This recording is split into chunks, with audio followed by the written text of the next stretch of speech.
Well, hello, everyone, and welcome to our session for Climate Week NYC 2020, the Rubicon session entitled Smart City Tech, Forging Resilient Cities. And I'm delighted today to be joined by a great friend and partner of our business, Rubicon, Michael Shaw, the Assistant to the Director for Solid Waste Services, or the Solid Waste Division, in the great city of Kansas City, Missouri. Mr. Shaw, would you like to say hi to everyone? Hello, everyone. Welcome to Smart City Tech program here. Well, I'm going to start us off. My name is Michael Allegretti. I'm Rubicon's Chief Strategy Officer. I'm going to tell you a bit about Rubicon, who the heck we are, and at a very high level, a brief bit about Kansas City, and then Mr. Shaw will obviously tell you more about the city. And I'm going to talk about our working in the solid waste. And you might be saying to yourself, you know, with World Climate Week, how does solid waste and a tech company called Rubicon fit into the broader theme of adapting and mitigating climate change? And the goal of our time together is to demonstrate that for you, and to demonstrate it through the lens of how we build more resilient cities. And there's been a lot of talk about the smart city. There's a lot of talk about the resilient city. We're going to try to bring those two themes together and really show you, in my opinion, where the rubber hits the road, so to speak, and that is in the day-to-day operation of cities. And there's really no one better than Michael Shaw to help us understand what it's like to actually manage a department, and both at the front line and in the back office, because truthfully, that is where the decisions are made. That's where the gains are made as cities move towards a more resilient future. And I'd be remiss if I didn't say, as an alum of the Climate Group, I worked for the Climate Group from 2007 to 2010. That was the year 2010 when Climate Week NYC was created. And it was beyond our imagination that this event could become what it is today, a convening of thousands of organizations and governments around the world, obviously virtually this year, but still with that same spirit of public-private partnership to deal with this existential environmental issue that we all face as a people. And when we originally conceived of Climate Week and the work of the Climate Group, it was really what we would call the grass tops. We would talk with mayors and CEOs and have very aspirational goals because in government could start to turn the corner on climate change through smart methods that didn't destroy the bottom line of a business, but in fact enhanced that bottom line, and didn't destroy the tax base of a city, but instead helped to solidify that city's tax base and at the same time achieve environmental progress.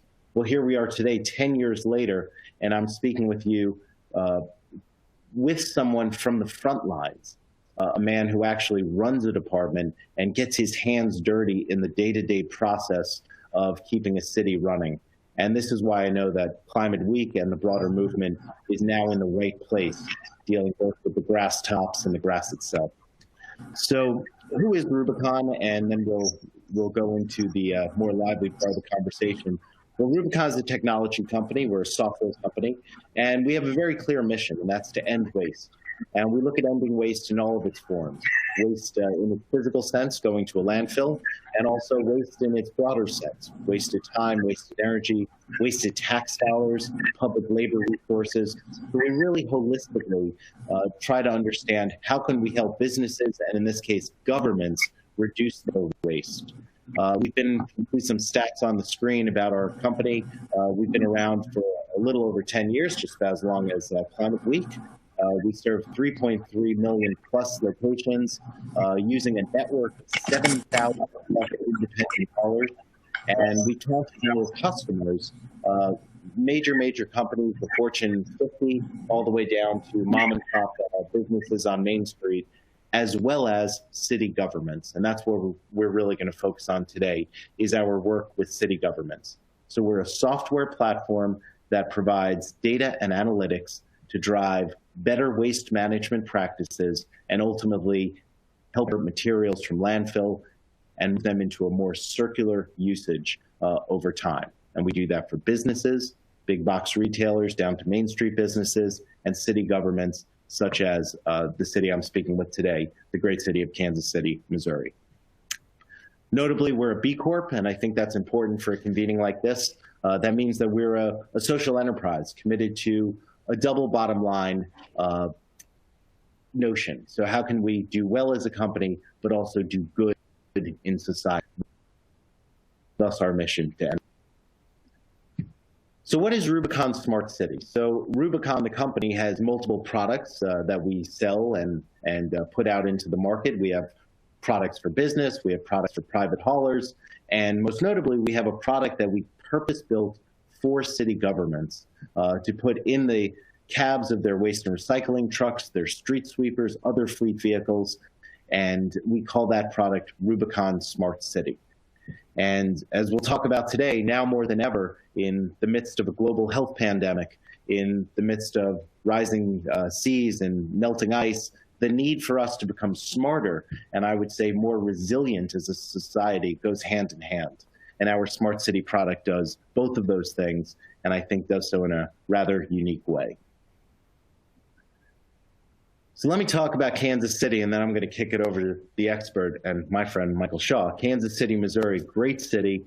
You see stats up there right now. It's one of the biggest cities in the country, over 500,000 people. It is a massive city. If you've been there, it spreads far and wide. There's even a Kansas City, Kansas across the state line. That's how big this city is, but that's, of course, a different city.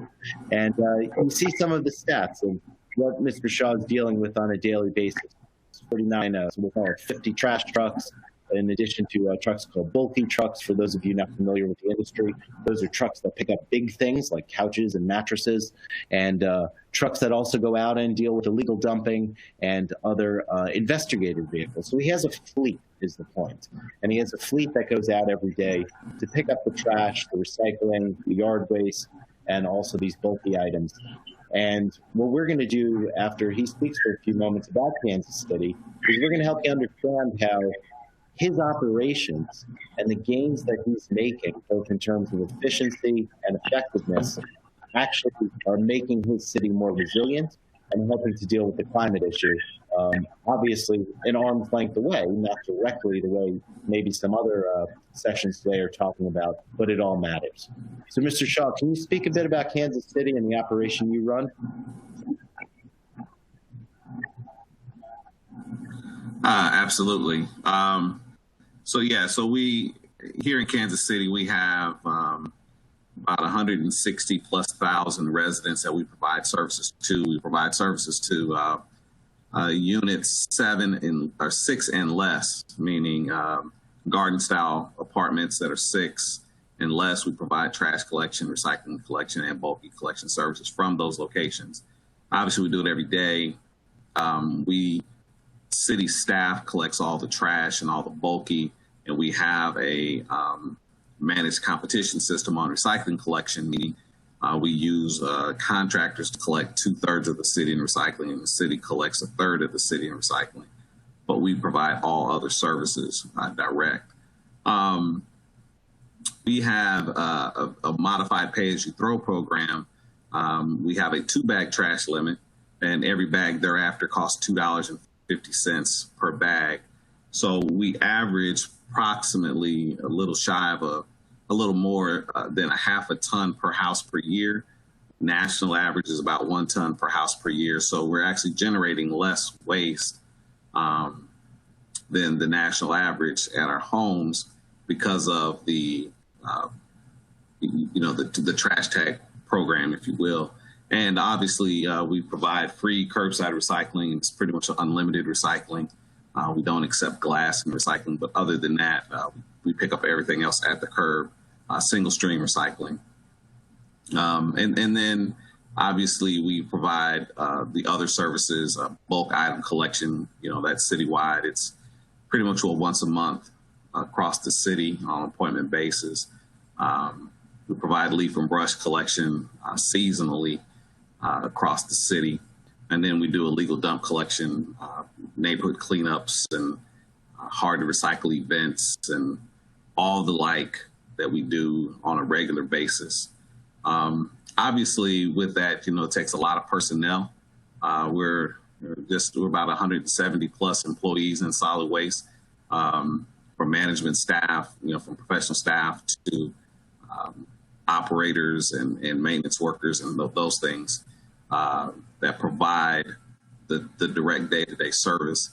One of the things that we've done too, obviously we have a very large fleet, but 99% of our fleet is compressed natural gas.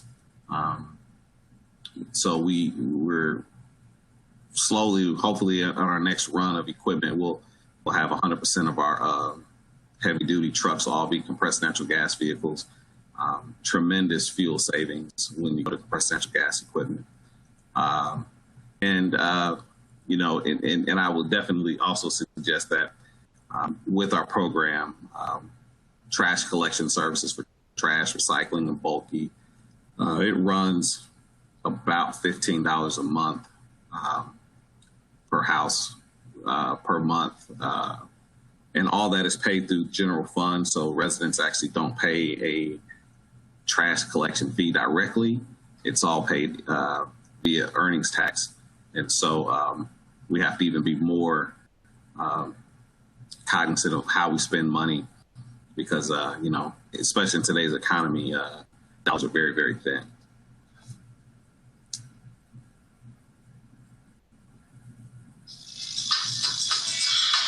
That's so, great. Thank you, Mr. Foster. With that being said, I'm sorry. Go ahead. Go ahead, Mike. Well, that was great background for us on the city. No, so you can go ahead. And I think what jumps out at me is the size of the personnel you have. You've got nearly 200 people under your charge who are working in the department, and their behaviors as well as the behaviors of your vehicles and your process matter greatly as well. So let's forge ahead here. I'm going to advance us to a different part of the conversation, then we're going to come back to Kansas City specifically. And let's talk a bit about this notion of the smart city, right? I think it's fair to say that everyone on the line, I see we have dozens of folks who have really tuned in. We've heard of a smart city. If I asked each of you to tell me how you define a smart city, if I asked you, Mr. Shaw, if I asked my wife, everyone would have a different definition. So at Rubicon, we spent a lot of time thinking about this and said, all right, how are we going to come up with a definition of the smart city that isn't simply a marketing ploy? Because in my humble opinion, a lot of the smart city movement today has largely been about marketing. And it's about trying to claim that some existing product is suddenly a smart product. But we don't believe in that. We think to be a smart city product and to be a smart city, you need to be proactive, not reactive to what your citizens are saying. So you anticipate their needs before they call up and complain about the pothole or the missed trash pickup. You need to be digital, right? So you've got to move away. In the case of solid waste, that means moving away from paper route sheets to a digital operation. And you need to be data-driven. And everyone talks about being data-driven. Everyone claims to be data-driven. But simply having a lot of data doesn't make you smart. Having a lot of data, analyzing it, and then actioning off of that, that's what makes you a smart city, in our opinion. And we see that with Kansas City, and we'll talk about that.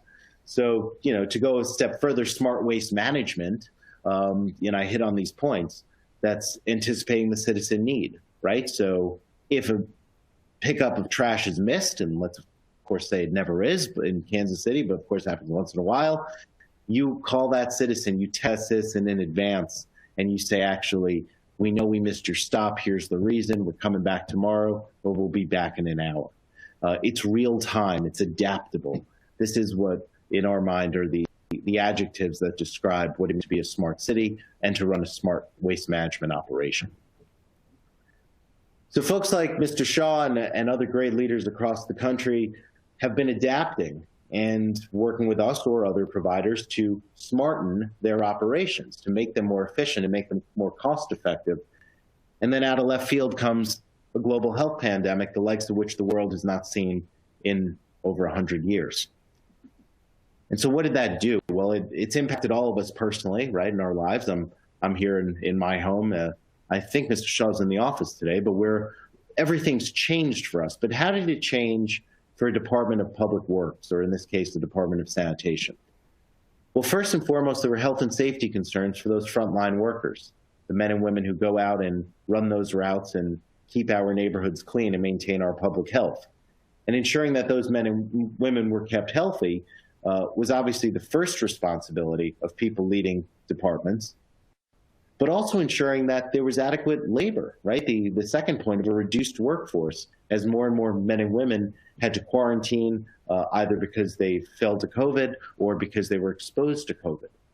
So as you think about a resilient city, you have to think of how you ensure that you can maintain operations in a time like this with this very severe shock to an existing system. Of course, remote work. We're going to talk a lot about that.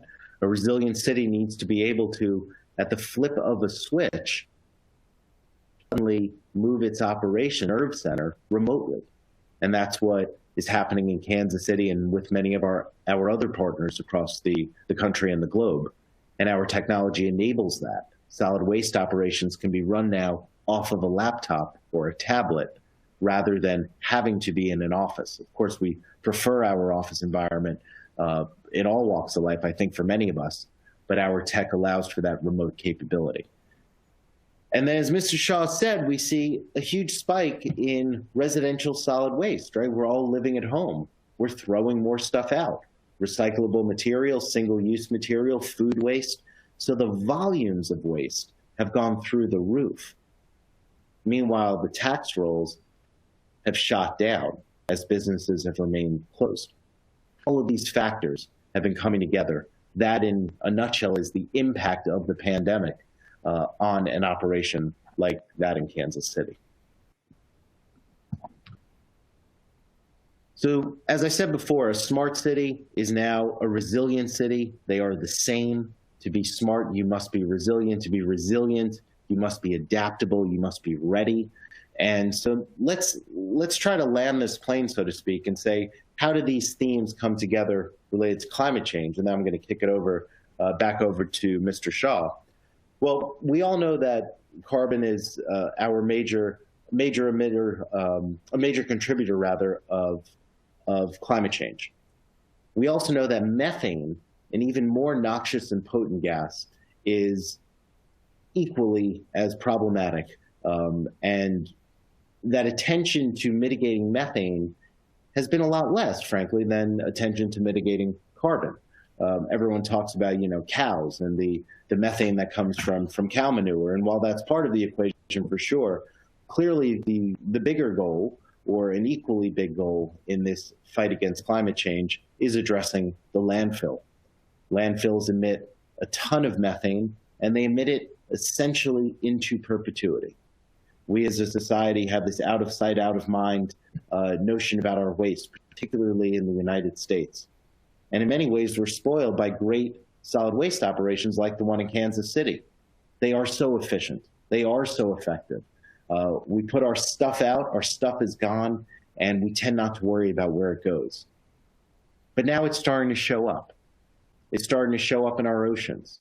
It's starting to show up as our landfills reach capacity and they move closer and closer into our cities. So suddenly waste, which for so long had been out of sight, out of mind in this country, is starting to come closer to all of us. We're more aware of the problem. And while some people might throw their hands up at this, we at Rubicon, I know Mr. Shaw shares this, we see this as an opportunity because now we can start addressing our addiction to the landfill and start to focus more on how do we keep materials out of those landfills and into more circular and sustainable uses. So with that, I want to kick it back over to Mr. Shaw to share with us a bit about what Kansas City has been doing at a high level relative to its Smart City program, which is, I was going to say arguably, but it's not arguably, it is one of the top Smart City programs in the United States and in the world.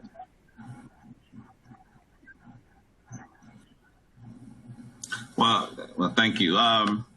Yeah, so, certainly as we talk just about using, smart technology or using technology in how we do everyday business to improve service delivery, efficiencies. I mean, not only do we think about cost, I mean, cost is ultimately the driver in terms of that, but we also look at the impacts that we have, from an environmental perspective. Outside of just being the regular everyday trash collector, I mean, we're also, our division has gone through, our department has gone through, ISO processes, ISO 14001, EMS, we went through EMS processes. So we have business processes that are environmentally conscious in what we do and how we do. We started these processes back in early 2000s to get to where we are today in terms of how we manage our waste. And then we manage our waste in a very, obviously, economical way, but also a very environmentally conscious way. Our overall goal is to reduce our carbon footprint. We wanted to get to near zero waste as a goal, as a driver. So we back in 2004, we began this idea of reducing the amount of waste we send to landfills. If I could go back to 2004, before we started where we are today, we were hauling about 160 to 170,000 tons a year to landfills, and now we're 60,000 less tons to landfills, 16 years later. So we know that all these things is important. Obviously, we're using less equipment, and then obviously we have air quality issues here in Kansas City in terms of, have ozone alert days and things of that sort. So we know we had to significantly reduce the amount of carbon that we're putting out into the air with our, diesel trucks. And also the city itself is very, we have a lot of compressed natural gas, not just in solid waste, but just even across our entire fleet in the city. And then so now comes, technology. How do we infuse technology into everyday work? I will tell you that since we've joined with Rubicon, we have seen satisfaction increase by 17%. Citizen satisfaction has increased in solid waste collection by 17%. And it's really helping us to be more on time and on task and be far more efficient. And probably even the bigger thing is that besides the reduced carbon footprint with the compressed natural gas trucks, I mean, we've seen over $2 million cost savings in delivering those services in just trash collection alone in Kansas City. So, I mean, obviously that's a huge number.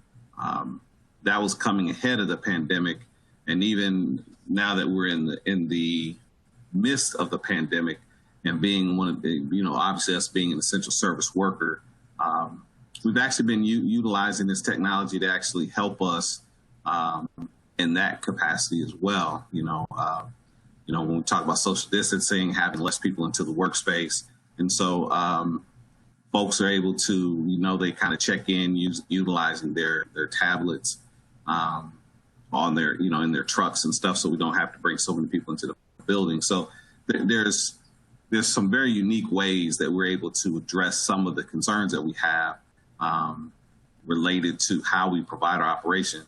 But what's so important to me is really when we think about all of this thing about being efficient and saving money, it's also about the quality of services being delivered. I mean, really kind of changing how consumers receive this service. I mean, we're leaning more and more into transparency, where citizens will soon be able to see where the trash truck is on their route, when it was there, if you had your trash out or not. There will be photographs that they could see. If we violated it, it'll say what it was violated for, what you need to do to fix it. All these different things that really drive communication back to the consumer and really modify and change behavior. Obviously, it's going to let us further drill down on recycling. What we've seen since the pandemic, we've seen a 20% increase in trash collection. Obviously, with more people working at home, it's actually challenged us. So we've been able to absorb in terms of utilizing the same equipment and the same staff to collect that extra 20%. Cost a little bit of overtime, but we've been able to do it. But more importantly, in recycling, we've seen a 68% increase in recycling citywide. And that's probably been more challenging than the trash to have an increase of 68% on the recycling side. Obviously, with the recycling markets and everything else, it's become a significant challenge. And we also recognize that contamination has increased with those increases in curbside recycling. But what's good is now that we know where these trucks are coming from, when we can do some waste audits or waste sorts at the MRF, we know where they're coming from. And so we can have a better sense of where we need to target our education efforts and quote unquote enforcement efforts in the community so that we can improve the quality of materials that is coming to our MRFs. And that's something that's exciting. We didn't have that before we got engaged with Rubicon. And to see everything that's coming in kind of real time is what's also very critical about the quality of service being delivered.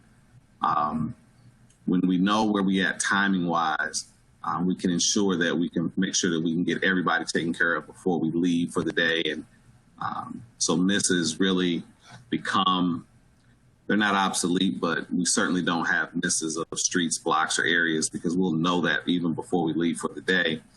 But more importantly, the quality of service has been significantly improved. And it's not about what we say, it's about what the citizens say. When you have such a large increase in citizen satisfaction in a short period of time, as well as a measurable cost savings, it is certainly going in the right direction. And that's being done in the midst of this pandemic. And so I would love to be able to see what we can do without the constraints of the pandemic. But certainly where we are today, we are significantly better than we was yesterday. So that was fantastic. Thank you. And I have some questions that I prepared to ask you, but I want to ask one I didn't write down. So you've got a 68% increase in recycling as a result of COVID and everyone basically living at home and various other reasons. And you said that with our technology and partnership, et cetera, it's helping you identify some of the issues in the recycling stream. In plain English, like just for the folks who are listening, right?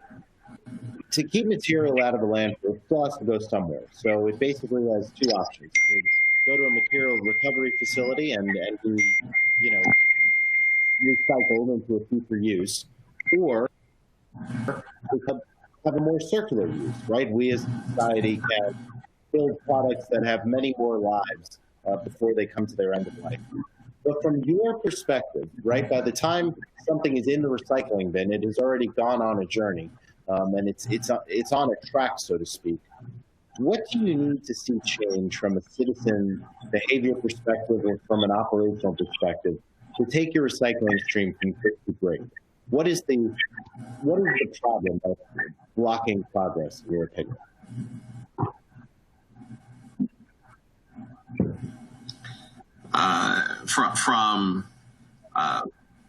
Really, it's not so much the consumer as much as it's probably the processing side. We have to vastly improve the processing side. I mean, technology has changed and I'm going to speak specifically for Kansas City. I'm sure we're not unlike any other community.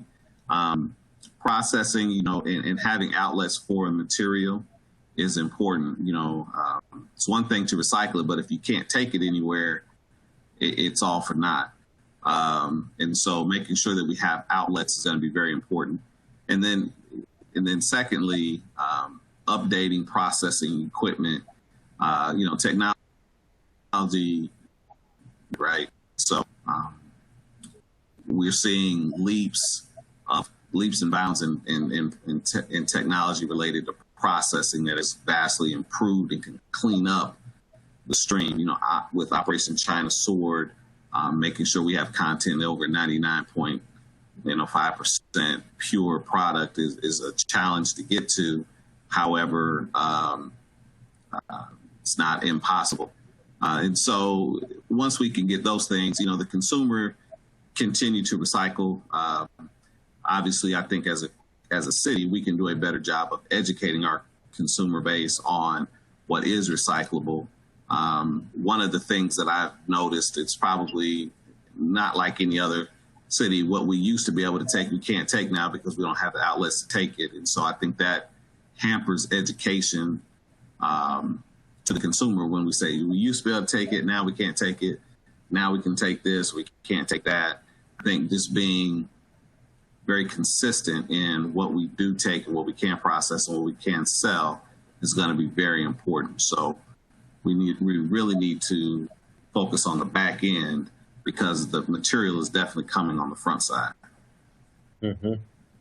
At gatherings like Climate Week, there's a lot of talk about things like the price for carbon. There's a lot of talk about good aspirational goals that businesses set to reduce emissions by to a certain baseline year in some out year. So reduce them to, let's say, 2005 levels by the year 2050. But what I'm hearing you say is we need investment in continuous improvement in the actual machines that process recyclable material, MRFs, right? We need to have the best machines possible to do that work. And we need a continuous process of consumer education, because you're being really careful, and I appreciate it. You're saying the consumer, I think, wants to recycle. They do recycle. Maybe they don't recycle perfectly, right? And as a government, you could always do a little more to keep educating them. But they're there. They've come to the dance. They want to do it. So, how does Rubicon fit into something like this? Well, you spoke about, millions of dollars in cost savings, right? It's then up to a city. What do they do with those cost savings? Do they dive them back to the taxpayer? Do they invest in maybe new MRF equipment or in some of that consumer education? But all of these things, right? If we could have better recycling programs in every city, not just Kansas City, we will have an impact on this big existential issue of climate, which seems so out of grasp for so many of us at an individual level. So I really appreciate that perspective. Then layer on top of that your CNG fleet, and you're doing what you can to keep your house in order to contribute as well. Let me ask you about routing. So you've got these CNG vehicles, compressed natural gas, 99% of them. I'm going to say 100, but you said 99. You're very close. What role does routing play in bringing down costs, better routing, and also reducing emissions? I'm thinking that's part of the equation as well.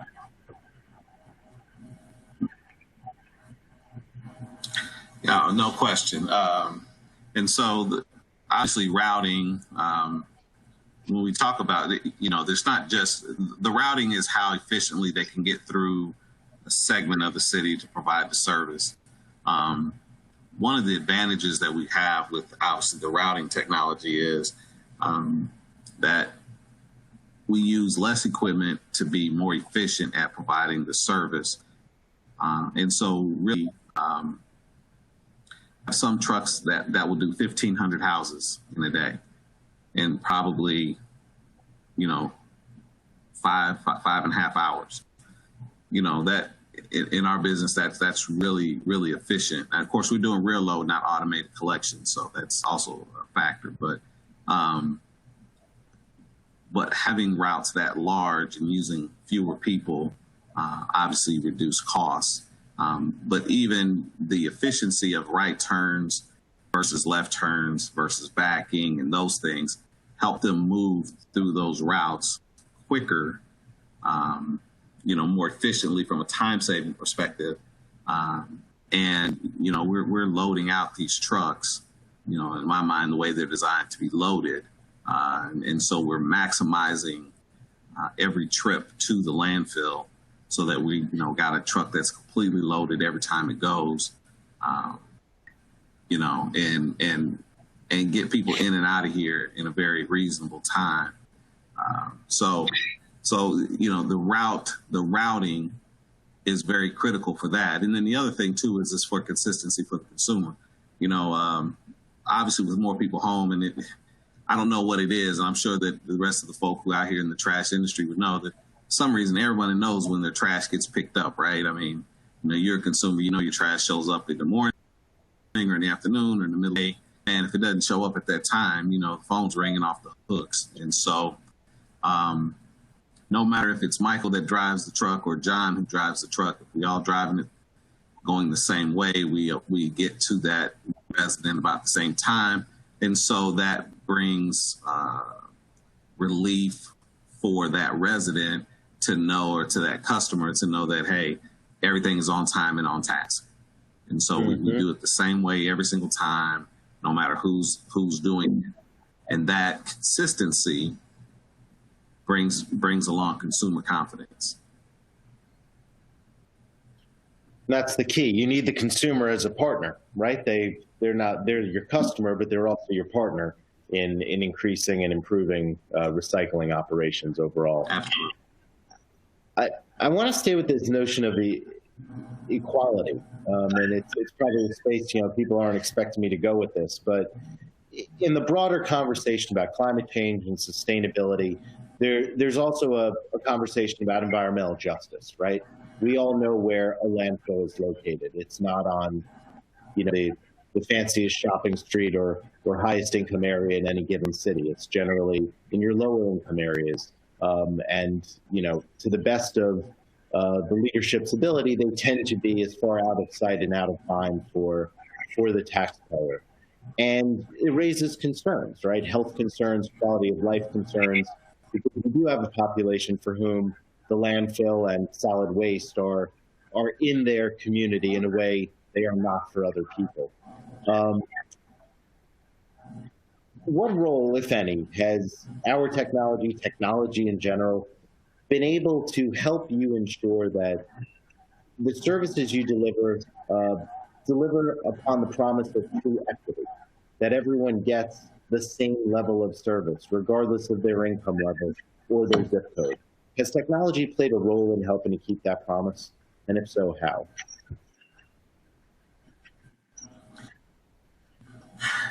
That's a great question, Michael. And I think I want to change that a little bit from equality to equity, right? I think if anything, the way that we view everything, because we can see what it is that we're doing, has to deal with service equity. Everyone is not similarly situated. In Kansas City, we have an urban core, we have a suburban city, and we got a rural city. And the needs of how we provide services to each of those different types of customer bases are different. I think the technology allows us to provide a more equitable service, a service that meets the needs of the resident at the time that they have the need, is probably one of the greatest assets that we have, or gives us the great ability to do. I want to make sure that we talk about that equity, because you're right, in the urban core, with dense population, people putting out their trash, or neighborhoods where the income is where folk use more used refrigerators, so they're constantly breaking down. So they may have a use of recycling their refrigerators or their furniture, getting that stuff out on a more rotated basis than the suburban neighborhood might, if you will, or leaf and brush. There's nowhere to put leaf and brush necessarily in the suburbs, but if you're out in the rural part, they might put it in their back 40 and mulch it. So I think what at least what we've been able to do with specifically with Rubicon is provide an equitable service to our community, meeting our community, the differences in our communities at the point that they need the services, so that we can improve their quality of life. Because what's important about maintaining our community is ensuring livable neighborhoods, and obviously for, to make sure we reduce crime, having livable neighborhoods. And so I think having the ability to communicate across different service platforms has increased the equity of services that are being delivered to our community, based on where they based on their need. What I mean by that is I can see a bulky truck can communicate with a trash truck via Rubicon, and we can move information between the two very rapidly so that services are rendered on or off schedule based on need and based on the social equity of what needs to happen. And so this technology has helped us communicate that a lot better and to be able to deliver that service when that customer needs it most. And also in recycling too, right? You know, we may have somebody might put some stuff out for bulky item, and we'll look at it and say, you know, that actually can be recycled. So then they would move that over to the recycling truck, who would then come by and pick it up for recycling versus taking it out for disposal. So that being fluid that way really helps us deliver our business a lot better. Well, that's a great answer. I mean, you're outlining the notion of adaptability, of meeting the customer, or in this case, the taxpayer, where they are, and, you know, providing the service relative to their specific needs. And that's what it's all about. And, you know, I think back, you know, the tragedy of Katrina, we all saw the impact that had on a particular population within the city of New Orleans. And, you know, I think it's also those of us in the private sector who partner with government to keep service equity top of mind and to help our partners in government always keep that promise. So I certainly appreciate you and your perspective on that. We're going to go to some Q&A from our audience, but before we do so, big picture, let's pull back for a moment. We are where we are today. You're making amazing strides. COVID comes in from left field. You battle through it. You keep the operation running. I dare say you still manage to improve it despite all of that. But what does Kansas City's solid waste operation and broader kind of smart city plan look like in 2025? And when I say broader smart city plan, I mean your piece of that plan, not the overall city plan. But when you look out for 5 years from now, what's going to be different? And pretend that budget isn't an option or isn't an obstacle right now. If money were no obstacle, what would you all be doing?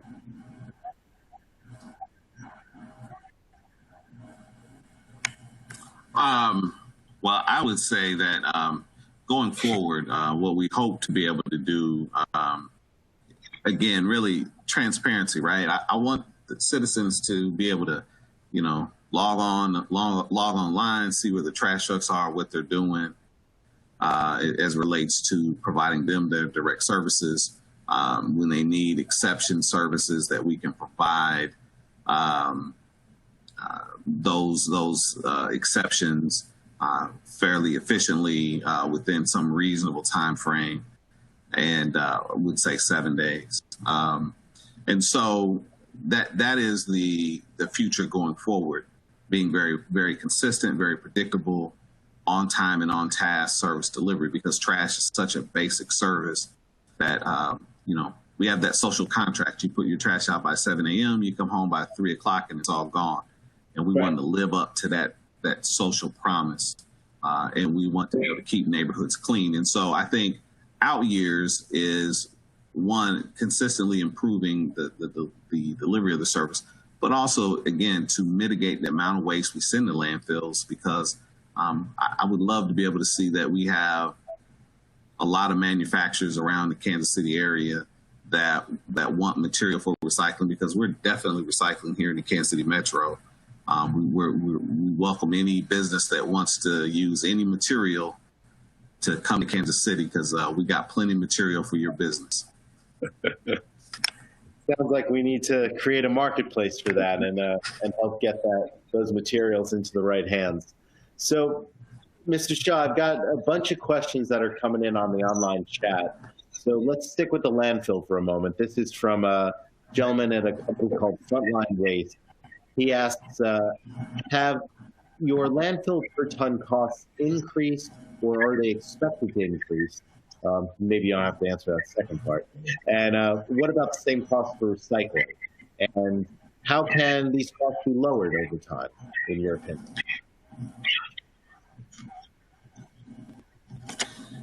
Those are great questions. And so, so the landfill rate, we're actually under contract. I would expect that once the contract sunsets, that landfill rates will increase. Recycling rates, processing costs have just went through the roof. Literally, we're in the May 1 of 2020 started a new contract year. We were paying essentially nothing. Now we're paying $110 a ton to process recycling. And so when you're picking up a lot of recycling and now 68% more recycling, the cost of recycling is just astronomical. And that brings concern to me as far as the industry is concerned, because you're seeing cities across the United States eliminate curbside recycling because of the cost, the processing cost. I feel like it's the industry's fault that we have this problem. And so I think it's the industry's responsibility to correct it.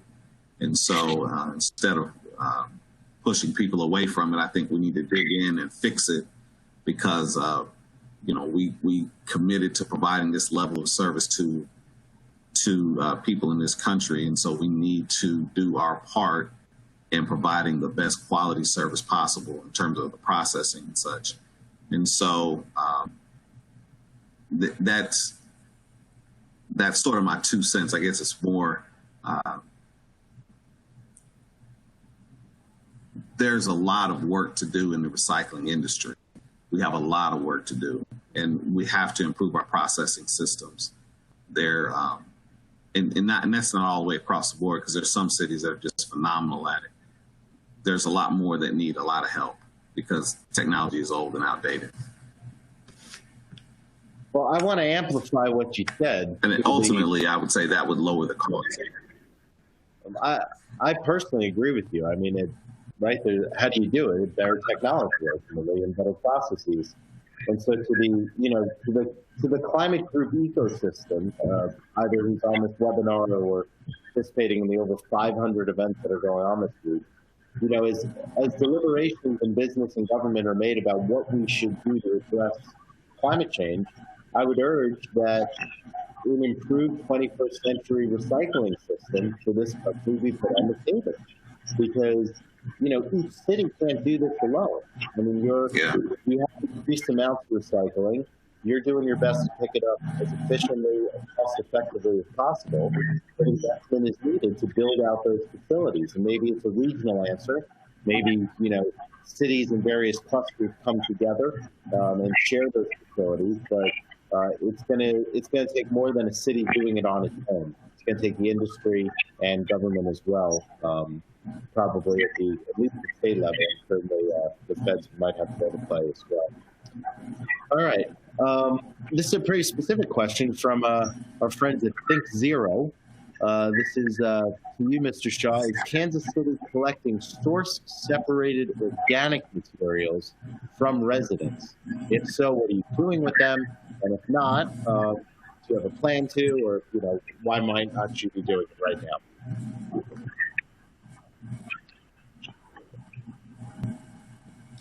Another great question.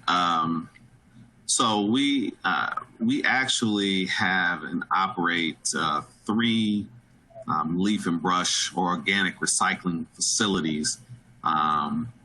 We also provide organic collection from our city market, where we actually collect the organics from there and from our convention centers. And programs that are there, and we actually collect organic waste from those locations and actually take them to a farm outside of the city, if you will, and we mix it with some of our leaf and brush material to create compost, and then we actually sell on the open market or put back into projects. As far as curbside, we don't provide organic collection curbside as of yet. There are some private companies that are doing it, and we're finding the challenges with doing it. And it's really a volume game, and it's really cost. I mean, right now the city, everything is paid via earnings tax. So, trying to increase tax dollars for solid waste is always a challenge. when you have public safety. Public safety is, almost 80% of our entire general fund is in public safety, right? And so trying to get more money out of earnings tax is always tough. So that's our challenge with doing organics at the curb. But we do have a couple of private companies that do provide organic collection at the curb.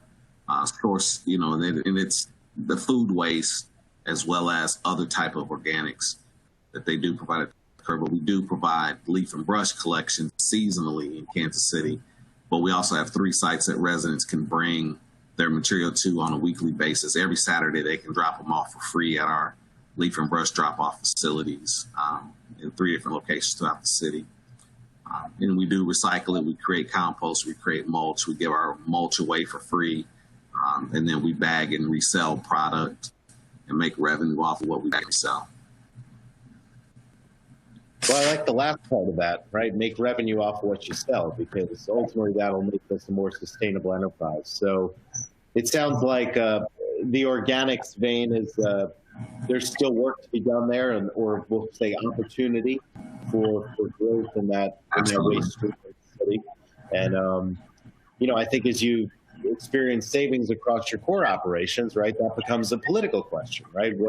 What do folks want to do with that money, right? Is it rebate to the taxpayers? Is it education? Is it improving recycling? Is it standing up curbside organics? I know, my hometown, New York, is trying that and has had to pull that back as well, because there are realities of the budget and now of the pandemic. And so, I think it's clear to everyone that we've got to walk before we can run on some of this stuff.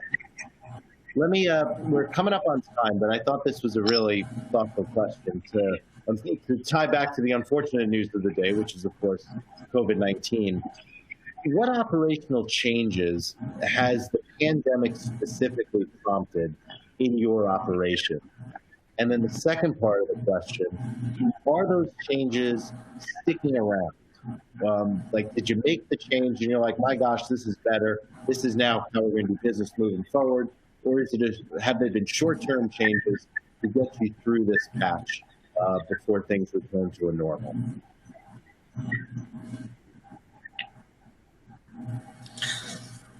That's actually a great question. I think that we've made some short-term changes. Yes, we've made some what I would deem significant operational changes, but I think those changes are maybe become permanent changes because we've garnered another set of efficiencies by doing it. And so one thing comes to mind is with the number of employees we have, to again reduce. There was a time when you couldn't have but 20 people in a facility. Based on our facility size, we couldn't have more than 20 people in the facility at a time. And so we were challenged with how do we remain in compliance with the mayor's order and functionally go to work. And so we did staggered shifts where we had the trash trucks come in at 6:30 in the morning. The recycling crews didn't come in until 7:30, and the bulky crews didn't come in until 8:30. So separating the time in which staff came in helped reduce the number of people that were in the building.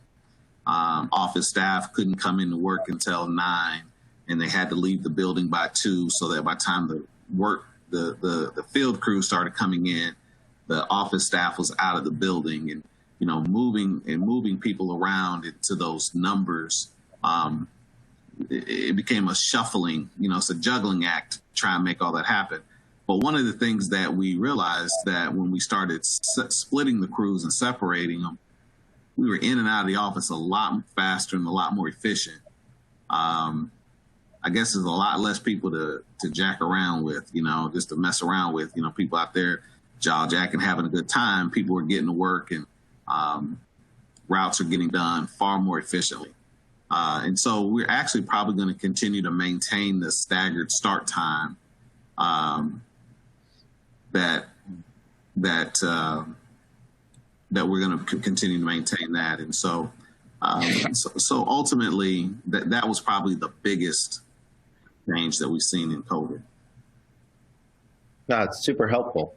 So we got one last question. I'm going to give you a break because this is not an interrogation. I will answer this one, and then we can wrap.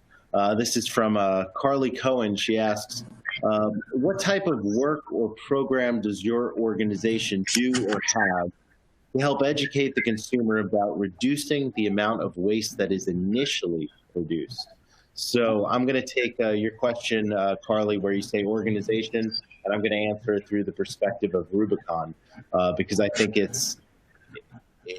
Rubicon is inserted into the process earlier than the Kansas City municipal solid waste operation is. So we actually have a greater opportunity to help change what's going into these waste streams. So Rubicon, as I said, works with businesses and with governments. We spend most of today talking about our partnership with governments focused on building smarter, more resilient cities by running more efficient operations. But Rubicon's core business is working with businesses, think big box retailers, industrial conglomerates, banks, the whole gamut of American and global business. And we have the contract with those companies. So imagine, every popular coffee chain, there are 5,000 plus locations. We are their provider of record, and we use a network of independent haulers to pick up their stuff, right? Their garbage, their recycling, their organics materials, and cart it away. But what do we do that's special? What's our secret sauce, so to speak?